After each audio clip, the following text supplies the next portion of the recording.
తనను గుజరాత్ కు గులాం అంటూ సీఎం రేవంత్ రెడ్డి చేసిన వ్యాఖ్యలకు గట్టి కౌంటర్ ఇచ్చారు కేంద్ర మంత్రి కిషన్ రెడ్డి. తాను భారతీయులకు మాత్రమే గులాం అన్నారు. రేవంత్ రెడ్డి ఇటలీకి గులామని, నకిలీ గాంధీ కుటుంబానికి గులామని విమర్శించారు. తెలంగాణను రక్షించిన సర్దార్ పటేల్ గుజరాత్ బిడ్డకు తాను గులాంనే అంటూ సటైర్ వేశారు. నేను ముఖ్యమంత్రి అంటున్నాడు, కిషన్ రెడ్డి గుజరాత్ కు గులామని.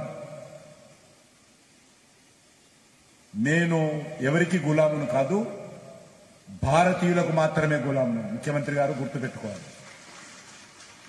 మీరు ఇటలీకి గులాం. మీరు ఇటలీ దేశాన్ని నుంచి వచ్చినటువంటి రాజకీయ నాయకురానికి గులాం మీరు. ఎస్,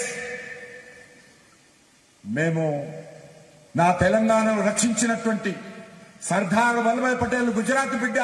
ఖచ్చితంగా నేను గుజరాత్ కు గులామని నా తెలంగాణ ప్రజలందరూ కూడా. తప్పులేదు అందులో. ఈ దేశ స్వాతంత్ర పోరాటంలో అహింసాయుతమైనటువంటి పద్ధతిలో ఈ దేశ స్వాతంత్రంలో కీలక పాత్ర పోషించినటువంటి జాతిపిత మహాత్మా గాంధీ పుట్టినటువంటి గుజరాత్ కు నేను గులాంనే.